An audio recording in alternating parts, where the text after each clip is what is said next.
नमस्कार साथियों, मैं ओपी शर्मा आज आपके लिए लेकर के आया हूं हिंदी वर्णमाला का ही एक महत्वपूर्ण भाग स्वर। साथियों, परीक्षा की दृष्टि से स्वरों से बहुत से प्रश्न पूछे जाते हैं। इसीलिए साथियों, आज हम स्वरों का विस्तार से वर्णन करेंगे। वैसे हमने पिछले वीडियो में समस्त प्रकार के वर्णों का अध्ययन कराया था, लेकिन आज हम उसके महत्वपूर्ण अलग अलग भागों का अध्ययन करेंगे। उसमें से पहला भाग है स्वर। साथियों, शुरू करते हैं।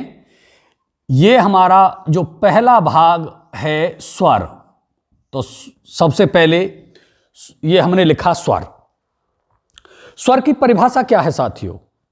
स्वर ऐसे वर्ण जो स्वतंत्र रूप से बोले जाते हैं, अर्थात जिन वर्णों के उच्चारण में हमें अन्य किसी वर्ण की सहायता की आवश्यकता नहीं होती, वे साथियों कहलाते हैं स्वर।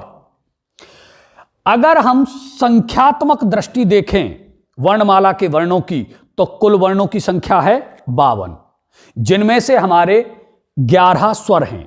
आज हम जो चर्चा करेंगे केवल 11 स्वरों की ही चर्चा करेंगे। तो साथियों, 11 स्वर कौन कौन से हैं, आइए देखते हैं उन 11 स्वरों को। नंबर 1, छोटा आ। आपकी भाषा में ही मैं आपको इनका अध्ययन कराना चाहूंगा। छोटा अ, बड़ा आ, छोटी ई, बड़ी ई, छोटा ऊ, बड़ा ऊ, इसके पश्चात आता है आपका री, इसके पश्चात आता है छोटी ए, इसके पश्चात बड़ी ए, इसके पश्चात छोटा ओ, इसके पश्चात बड़ा आओ।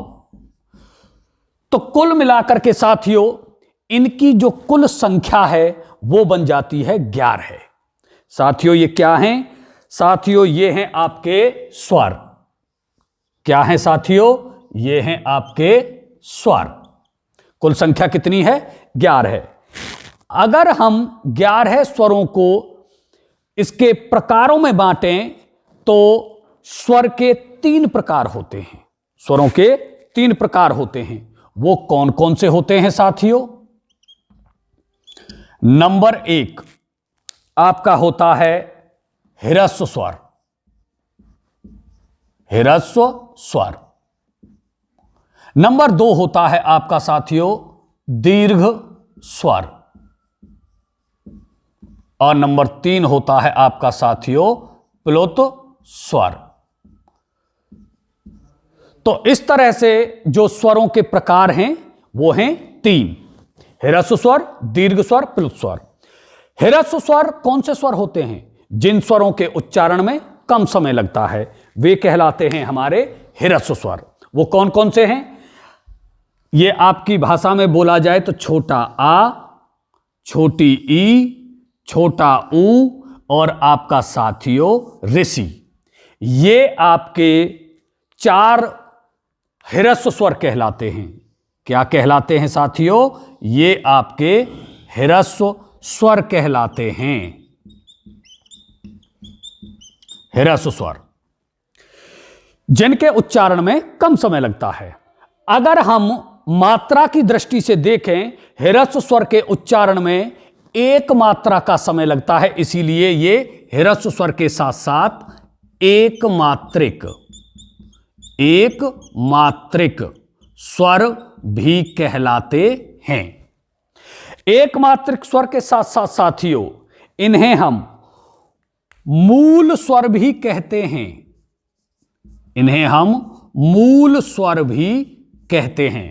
ह्रस्व स्वरों के ये 3 नाम हैं: ह्रस्व स्वर, एक मात्रिक स्वर और मूल स्वर। मूल स्वर क्यों कहते हैं? क्योंकि शेष समस्त स्वरों का निर्माण इन्हीं मूल स्वरों के योग से हुआ है, इसीलिए ये कहलाते हैं मूल स्वर। ह्रस्व स्वर के पश्चात आता है आपका दीर्घ स्वर। तो साथियों आपके दीर्घ स्वर कौन कौन से हैं? बड़ा आ, बड़ी ई, बड़ा ऊ, छोटी ए, बड़ी ए, छोटा ओ और आपका बड़ा ओ। यानी कि दीर्घ स्वरों की अगर हम संख्या की बात करें तो दीर्घ स्वरों की कुल संख्या बन जाती है आपकी 7। यानी कि 4 आपके ह्रस्व स्वर हैं और 7 आपके दीर्घ स्वर हैं।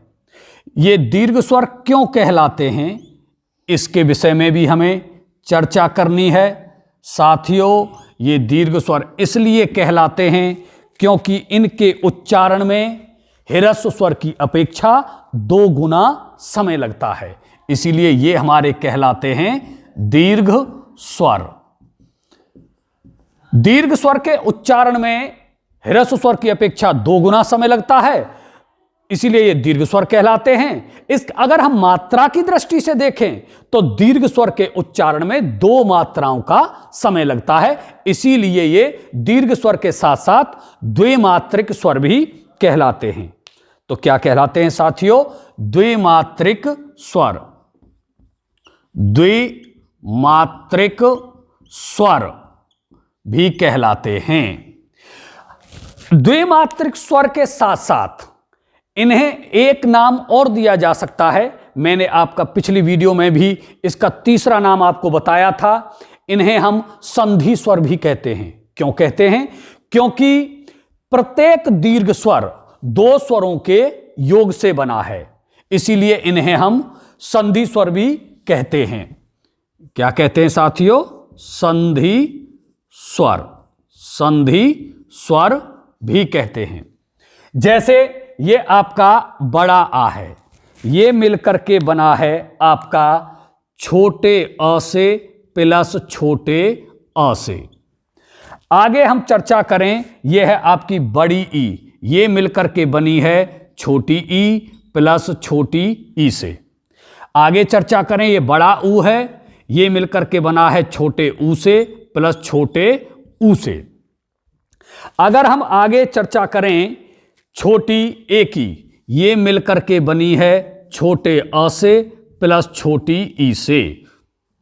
बड़ी ए की चर्चा करें तो ये मिलकर के बनी है छोटे आ से प्लस छोटी ए से।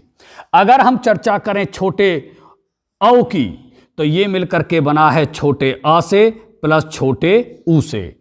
अगर बड़े औ की चर्चा करें तो ये मिलकर के बना है छोटे आ से प्लस छोटे ओ से। इसीलिए ये हमारे कहलाते हैं साथियों संधि स्वर। संधि स्वर के साथियों 2 रूप होते हैं। एक तो होते हैं आपके मूल दीर्घ स्वर, मूल दीर्घ स्वर, और दूसरे होते हैं आपके संयुक्त स्वर। संयुक्त स्वर। अब यहां पर बात आती है, थोड़ा सा कंफ्यूजन हो जाता है कि मूल दीर्घ स्वर क्यों हैं और संयुक्त स्वर ये क्यों हैं। मूल दीर्घ स्वर वे स्वर हैं जिनका निर्माण स्वयं के अपने 2 छोटे छोटे भाइयों से हुआ है। जैसे छोटा आ बराबर बड़ा आ, छोटी ई बराबर बड़ी ई, छोटा ऊ बराबर बड़ा ऊ। तो कुल मिलाकर के ये जो हैं ये हमारे कहलाते हैं मूल दीर्घ स्वर। मूल दीर्घ स्वर कितनी है संख्या साथियों? मूल दीर्घ स्वरों की संख्या है साथियों केवल 3। कभी भी परीक्षा में पूछ लिया जाए कि निम्नलिखित में से कौन सा दीर्घ स्वर है, यदि इन 3 में से यानी कि बड़ा आ, बड़ी ई और बड़े ऊ में से कोई सा दिया गया है तो वह आपका है मूल दीर्घ स्वर। इसके पश्चात अगर हम चर्चा करें संयुक्त स्वरों की, संयुक्त स्वर क्या कौन से होते हैं? जिन स्वरों का निर्माण 2 भिन्न भिन्न स्वरों के योग से हुआ है वे कहलाते हैं संयुक्त स्वर। तो आपके अ और ई, अ और ए, अ और ऊ, अ और ओ, ये आपके कैसे हैं? अलग अलग यानी कि भिन्न भिन्न स्वर हैं। तो साथियों अगर हम इनकी बात करें, थोड़ा दिखाई नहीं दे रहा होगा, फिर से मैं आपको थोड़ा सा हाईलाइट करने के लिए इसे मैं ब्लैक पेन से करता हूं। ये आपके साथियों, ये आपके साथियों, ये आपके साथियों क्या हैं? संयुक्त स्वर। क्या हैं ये साथियों? संयुक्त स्वर, क्योंकि ये दो भिन्न भिन्न स्वरों के योग से बने हैं। अगर साथियों हम बात करें तीसरे स्वर की, जिसे प्लुत स्वर कहते हैं, प्लुत स्वर वे स्वर होते हैं जिनके उच्चारण में ह्रस्व स्वर की अपेक्षा 3 गुना समय लगता है, वे हमारे प्लुत स्वर कहलाते हैं। और अगर मात्रा की दृष्टि से देखा जाए तो इनमें 3 मात्राओं का समय लगता है, इसीलिए इन्हें हम त्रिमात्रिक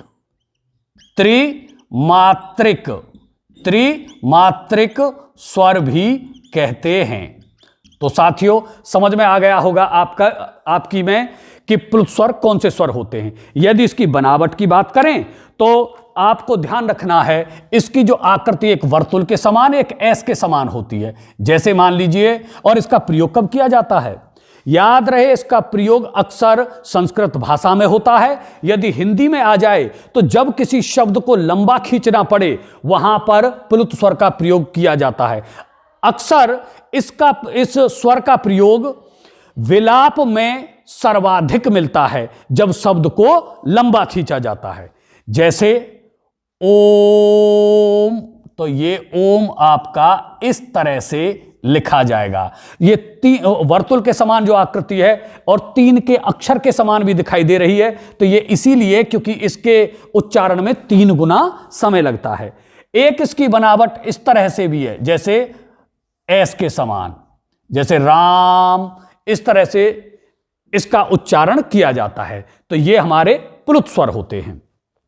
तो यहां पर साथियों हमने मुख्य रूप से स्वरों के बारे में अध्ययन किया।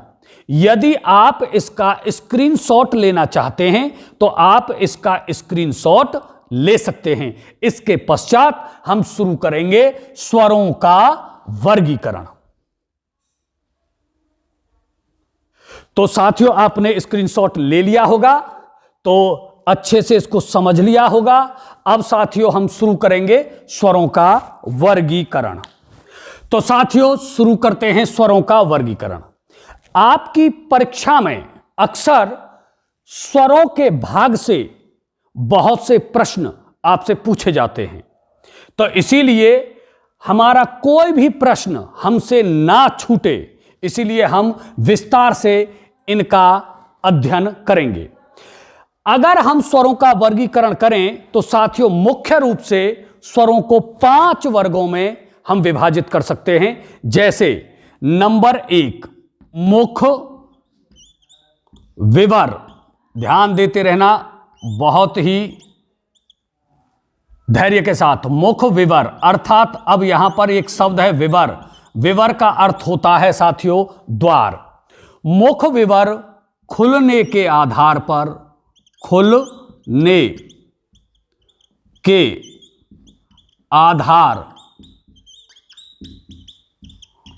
पर स्वर भेद, स्वर भेद अर्थात स्वरों के भेद।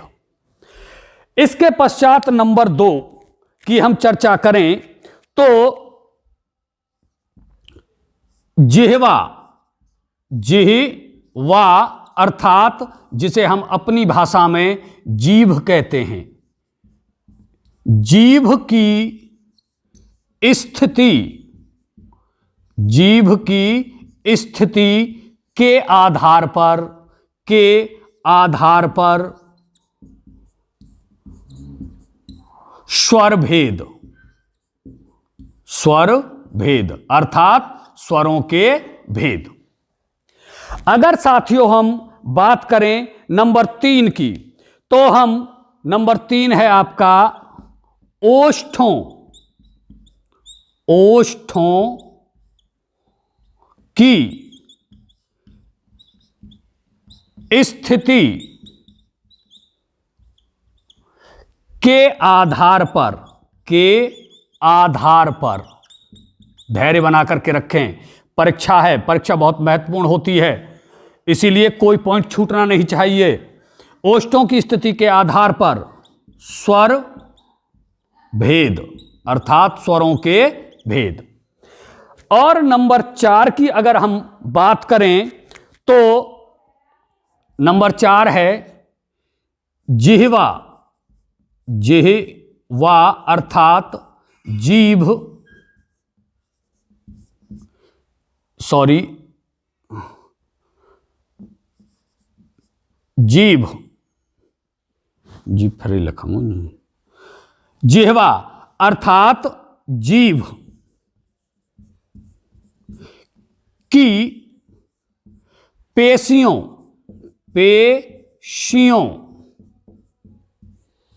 के तनाव, पेशियों के तनाव के आधार पर स्वर भेद।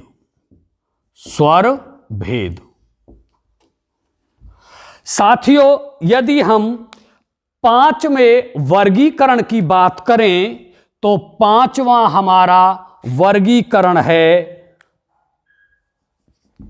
घोषत्व के आधार पर। घोषत्व के आधार पर, घोषत्व के आधार पर स्वर भेद अर्थात स्वरों के भेद। तो साथियों, आप इन्हें बहुत ही आसानी से समझ पाएंगे। तो साथियों, हमें इन 5 वर्गीकरणों को अपने मस्तिष्क में धारण करना है। मुख विवर अर्थात द्वार, खुलने के आधार पर स्वर के भेद। जिह्वा अर्थात जीभ की स्थिति के आधार पर स्वर भेद। नंबर 3 ओष्ठों की स्थिति के आधार पर स्वर भेद। नंबर 4 जिह्वा अर्थात जीभ की पेशियों के तनाव के आधार पर स्वर भेद। नंबर 5 घोषत्व के आधार पर स्वर भेद। तो साथियों, सबसे पहले हम सीखेंगे नंबर 1 मुख विवर अर्थात मुख का द्वार खुलने के आधार पर स्वर के भेद। मुख द्वार खुलने के आधार पर साथियों स्वरों के 4 भेद होते हैं। स्वरों के 4 भेद होते हैं। वो कौन कौन से भेद होते हैं देखेंगे। नंबर 1, नंबर 2, नंबर 3 और नंबर 4। तो साथियों, नंबर 1 कौन सा है? नंबर 1 है आपके विव्रत, विव्रत स्वर। नंबर 2 है आपके अर्ध, अर्ध विव्रत स्वर। नंबर 4 है आपके साथियों संव्रत स्वर। अपनी कॉपी और पेंसिल रेडी रखें। इसके पश्चात हैं आपके अर्ध संव्रत, अर्ध संव्रत स्वर। तो मुख विवर खुलने के आधार पर स्वरों के साथियों 4 भेद हुए।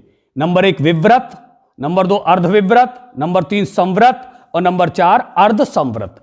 परीक्षाओं में अक्सर यहां से प्रश्न पूछे जाते हैं।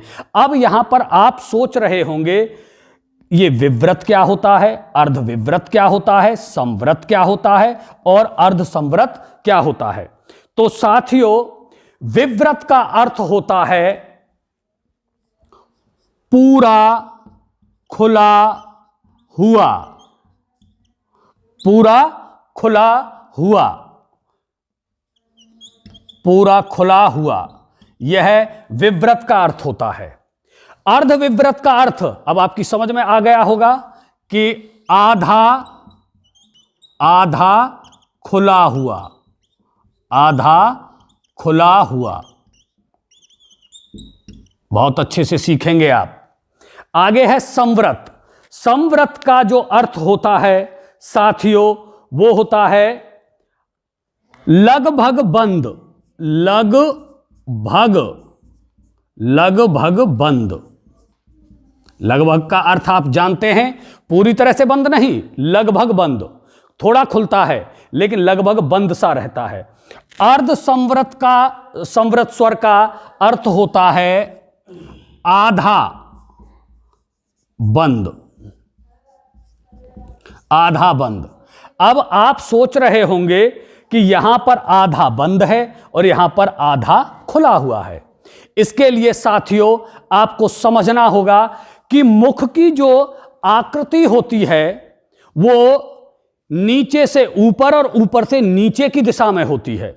हमारा ऊपर भाग वाला जो भाग है वह कार्य नहीं करता है, खुलने में और बंद होने में हमारा नीचे वाला भाग काम करता है। तो हमें याद रखना है कि जिन स्वरों के उच्चारण में हमारा जो मुख है वह पूरी तरह से खुल जाता है, वे स्वर हमारे विव्रत स्वर कहलाते हैं। जिन स्वरों के उच्चारण में हमारे मुख का द्वार आधा खुलता है, अर्थात ऊपर से नीचे की तरफ, ऊपर से नीचे की तरफ जब खुलता है तो वे स्वर हमारे कहलाते हैं अर्धविव्रत स्वर। बात करें संवृत स्वर की, इसमें लगभग बंद रहता है, लगभग नीचे से ऊपर की ओर लगभग बंद रहता है, बहुत थोड़ा खुलता है। अगर बात करें अर्धसंवृत स्वर की तो इसमें ये अर्थात इसका अर्थ है आधा बंद, तो इसमें मुख द्वार नीचे से ऊपर की दिशा में आधा बंद रहता है, इसीलिए ये संवृत कहलाते हैं। तो आप अर्धविव्रत में और अर्धसंवृत में आप अंतर समझ गए होंगे कि जहां पर मुख द्वार ऊपर से नीचे की दिशा में खुलता है आधा तो वे कहलाएंगे अर्धविव्रत, और जहां पर नीचे की दिशा से ऊपर की दिशा में आधा बंद होता है वे कहलाएंगे आपके अर्धसंवृत। अब वे स्वर कौन कौन से हैं? जो विव्रत स्वर हैं वे कौन से हैं? जो अर्धविव्रत हैं। वे कौन से हैं? जो संवृत स्वर हैं। और वे कौन से हैं? जो अर्धसंवृत स्वर हैं। साथियों, आप उच्चारण करके स्वयं देखेंगे कि कौन सा स्वर हमारा विव्रत है। ये सभी चीजें अभ्यास की होती हैं। यदि आपने अभ्यास किया तो मैं निश्चित तौर पर कह सकता हूं आप गलती नहीं करेंगे। तो साथियों, सबसे पहला है विव्रत स्वर, और इसका अर्थ है पूरा खुला हुआ, अर्थात जिन स्वरों के उच्चारण में हमारे मुख का द्वार पूरी तरह से खुल जाता है वे कहलाते हैं हमारे विव्रत स्वर। अब इन 11 स्वरों में कौन कौन से स्वर हमारे विव्रत स्वर हैं? तो यदि हम उच्चारण की दृष्टि से देखें तो केवल बड़ा आ हमारा विव्रत स्वर है, क्योंकि इसके उच्चारण में हमारा मुख द्वार पूरी तरह से खुल जाता है, तो यह हमारा विव्रत स्वर है। इसके पश्चात है अर्धविव्रत स्वर, जिन स्वरों के उच्चारण में हमारे मुख का द्वार आधा खुलता है, आधा खुलता है ऊपर से नीचे की ओर, वे कहलाते हैं अर्धविव्रत स्वर। वे कौन कौन से हैं? वो हैं आपकी बड़ी ए और बड़ा औ। इनमें साथियों हमारा मुख द्वार आधा खुलता है। तीसरी बात करें हम संवृत स्वर की, जिनमें मुख द्वार लगभग बंद रहता है। ये हैं साथियों छोटा अ, छोटी ई, बड़ी ई और री, छोटा ऊ और बड़ा ऊ। साथियों, ये हमारे जो 6 हैं ये कहलाते हैं हमारे संवृत स्वर, क्योंकि इनके उच्चारण में हमारा मुख द्वार लगभग बंद रहता है। अगर बात करें नंबर 4 की, अर्धसंवृत स्वर, जिनके उच्चारण में हमारा मुख द्वार आधा बंद रहता है, साथियों वे कहलाते हैं अर्धसंवृत स्वर। और वे कौन कौन से हैं? वे हैं आपके छोटी ए और छोटा औ। तो साथियों, यहां पर हमने सीखा कि मुख विवर अर्थात मुख द्वार खुलने के आधार पर स्वरों के कितने भेद होते हैं? 4 भेद। नंबर 1 विव्रत स्वर, नंबर 2 अर्धविव्रत स्वर, नंबर 3 संवृत स्वर, नंबर 4 अर्धसंवृत स्वर। यदि परीक्षा में इनमें से कोई भी आ जाता है तो इन्हें आप आसानी के साथ सॉल्व कर सकते हैं। अब साथियों हमारा नंबर दूसरा वर्गीकरण है जिह्वा, अर्थात जीभ की स्थिति के आधार पर स्वर भेद।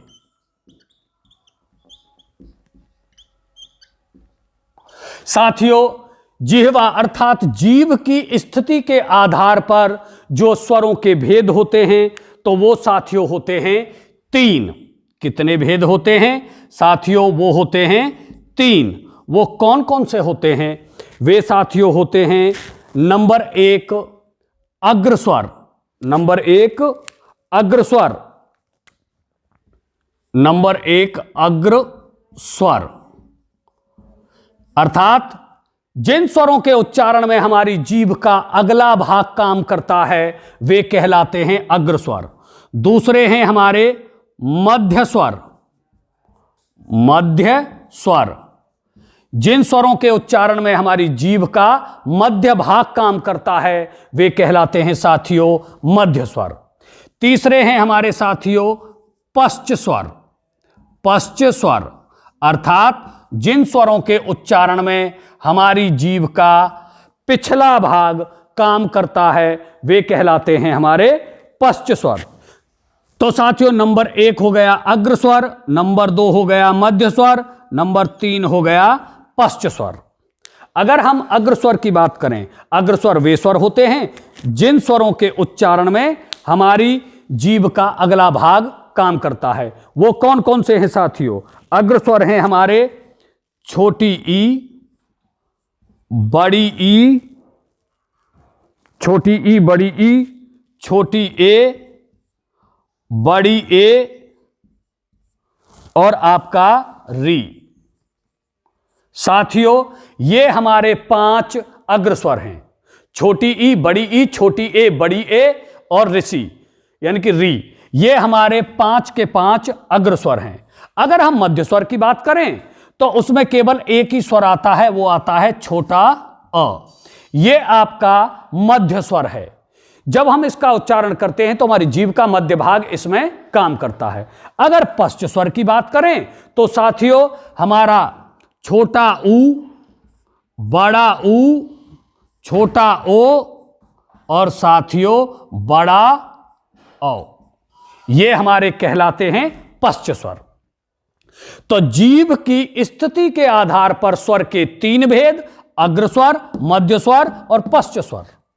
अग्रस्वर में ई ई ए ऐ री, मध्य स्वर में केवल अ और पश्च स्वर में उ ऊ ओ औ और बड़ा आ। जिह्वा अर्थात जीभ की स्थिति के आधार पर स्वरों के भेद हो गए। नंबर 3 है ओष्ठों की स्थिति के आधार पर स्वर भेद।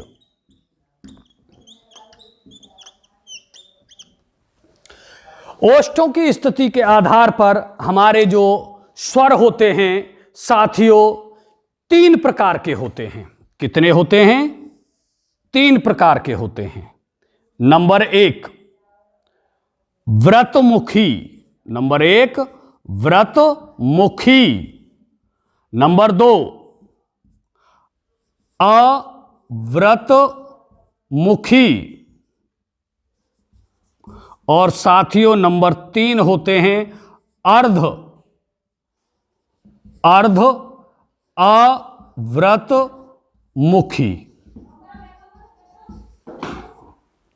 तो इस तरह से ओष्ठों की स्थिति के आधार पर स्वरों के आपके 3 भेद हो गए। कितने भेद हो गए साथियों? 3 भेद हो गए ओष्ठों की स्थिति के आधार पर। सबसे पहले लिखा हुआ व्रतमुखी। व्रत का अर्थ होता है गोलाकार। जिन स्वरों के उच्चारण में हमारी मुख की आकृति गोलाकार हो जाए वे कहलाएंगे हमारे व्रतमुखी। वो कौन कौन से हैं साथियों? वो हैं आपके छोटा ऊ, बड़ा ऊ, छोटा औ और बड़ा औ। अगर हम इनके उच्चारण में अपने मुख की अर्थात अपने ओष्ठों की आकृति देखें तो उच्चारण करके देखेंगे आप, जैसे छोटा ऊ, बड़ा ऊ, छोटा ओ, बड़ा औ, तो इस तरह से हमारे मुख ओष्ठों की जो आकृति है वो कैसी हो जाती है, गोलाकार, इसीलिए ये कहलाते हैं हमारे व्रतमुखी। तो अब बात करते हैं अव्रतमुखी की। जिन स्वरों के उच्चारण में हमारे ओष्ठों की आकृति गोलाकार ना हो, क्योंकि अ का अर्थ होता नहीं और व्रत का अर्थ होता गोलाकार, जिन स्वरों के उच्चारण में हमारे ओष्ठों की आकृति गोलाकार ना हो वो कहलाएंगे अव्रतमुखी। वो कौन कौन से हैं? वो हैं आपके छोटी ई, बड़ी ई और आपका री, आपका छोटी ए और बड़ी आए, ये हमारे कहलाते हैं अव्रतमुखी, क्योंकि इनके उच्चारण में हमारे ओष्ठों की आकृति गोलाकार नहीं होती है। अगर बात करें अर्ध अव्रतमुखी, अर्ध माने आधा, अ माने नहीं, व्रत माने गोलाकार और मुखी माने मुख। हमारे मुख का आकार अर्थात हमारे ओष्ठों का आकार जिनमें आधा गोल होता है वे कहलाते हैं हमारे अर्ध अव्रतमुखी। उनमें कौन कौन से हैं साथियों? वे हैं हमारे छोटा अ और बड़ा आ। तो ये हमारे कहलाते हैं साथियों अर्ध अव्रतमुखी। तो यहां पर आप सीख गए होंगे ओष्ठों की स्थिति के आधार पर स्वरों के भेद कितने बताए? 3। पहला व्रतमुखी जिनमें हमारे ओष्ठों की आकृति गोलाकार हो जाती है, एक होते हैं अव्रतमुखी जिनमें हमारे ओष्ठों की आकृति गोलाकार नहीं होती है, और तीसरे होते हैं अर्ध अव्रतमुखी जिनमें हमारे मुख की आकृति आधी गोलाकार होती है, वे कहलाते हैं अर्ध अव्रतमुखी। अच्छा, तो नंबर 4 जिह्वा अर्थात जीभ।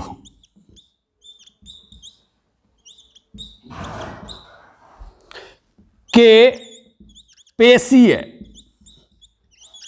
पेशियां जो होती हैं पेशीय तनाव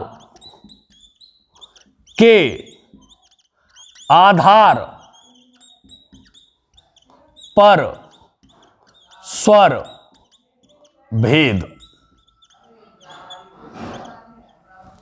साथियों, जीभ के पेशीय तनाव के आधार पर स्वरों के केवल 2 भेद होते हैं। कितने भेद होते हैं? केवल 2 भेद होते हैं। नंबर 1 होते हैं शिथिल। शिथिल, आपको बिल्कुल भी परेशान नहीं होना है, बहुत अच्छे से आपके ये मैं क्लियर कराने की कोशिश कर रहा हूं और परीक्षा की दृष्टि से ये सभी बहुत ही महत्वपूर्ण है साथियों, बस लगे रहो। शिथिल और नंबर 2 हैं आपके कठोर।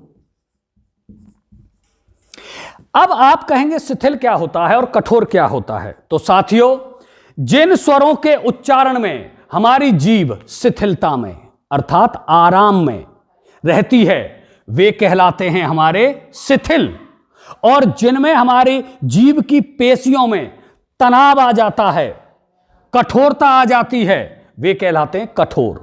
तो आपके जितने भी ह्रस्व स्वर हैं, जैसे आपका अ, जैसे आपका इ और जैसे आपका ऊ, ये 3 आपके शिथिल स्वर हैं। ये 3 आपके शिथिल स्वर हैं, यानी कि जो ह्रस्व स्वर के जो पहले 3 स्वर हैं वे आपके शिथिल स्वर हैं। और कठोर की बात करें तो यह भी बहुत आसान है साथियों। जो ह्रस्व स्वर आपके शिथिल हैं तो इन्हीं के जो दीर्घ स्वर हैं वो आपके कठोर हैं। याद करने में आसानी रहेगी। बड़ा आ, बड़ी ई और बड़ा ऊ, ये आपके 3 कठोर स्वर हैं। 3 शिथिल स्वर हो गए और 3 आपके कठोर स्वर हो गए। अब इसके पश्चात जो हमारा अंतिम वर्गीकरण है वो है आपका नंबर 5 घोषत्व के आधार पर स्वरों के भेद। साथियों, नंबर 5 है घोषत्व। घोषत्व के आधार पर स्वर भेद। तो साथियों, घोषत्व के आधार पर अर्थात घर्षण के आधार पर यदि हम स्वरों के भेद की बात करें तो साथियों, आपको एक बात अपने मस्तिष्क में रख लेनी है कि घोषत्व के आधार पर घोषत्व के आधार पर समस्त स्वर कितने हैं? 11। यानी कि सभी के सभी 11 स्वर सघोष अर्थात घोष के साथ सघोष या घोष वर्ण कहलाते हैं। वर्ण कहलाते हैं। तो हमें यहां पर बिल्कुल भी कंफ्यूजन पैदा नहीं करना है। घोषत्व के आधार पर समस्त स्वर सघोष अर्थात घोष वर्ण कहलाते हैं। यदि परीक्षा में पूछ लिया जाए तो आप आसानी से इसका आंसर दे सकते हैं। यदि घोषत्व के आधार पर पूछ लिया जाए कि निम्नलिखित में से कौन सा वर्ण सघोष है, तो हमें याद रखना है, अगर स्वर दिया गया है तो 11 के 11 स्वर आपके सघोष या घोष वर्ण कहलाते हैं। तो इसमें आपको बिल्कुल भी कंफ्यूजन पैदा करने की कोई आवश्यकता नहीं है। साथियों, आज का हमारा सेशन यहीं पर समाप्त होता है और अगला हमारा जो सेशन होगा वो होगा व्यंजन वर्णों का वर्गीकरण। साथियों, धैर्य के साथ धीरे धीरे चलते रहें, कॉपी और पेंसिल अपने पास रखें और इन सभी को इसके द्वारा अपने नोट्स तैयार करते रहें। मैं आपसे वादा करता हूं कि आपकी परीक्षा में आपको सफल बनाने के लिए मैं पूरी तरह से पूरी ईमानदारी के साथ आपका साथ देने की कोशिश करूंगा। धन्यवाद साथियों। यदि आपको मेरा यह वीडियो पसंद आया हो तो मेरे इस चैनल को सब्सक्राइब करें और मेरी इस वीडियो को लाइक करें और मेरे इस चैनल को शेयर करें। धन्यवाद। जय हिंद, जय भारत, जय श्री कृष्णा, जय गुरु बजरंगबली।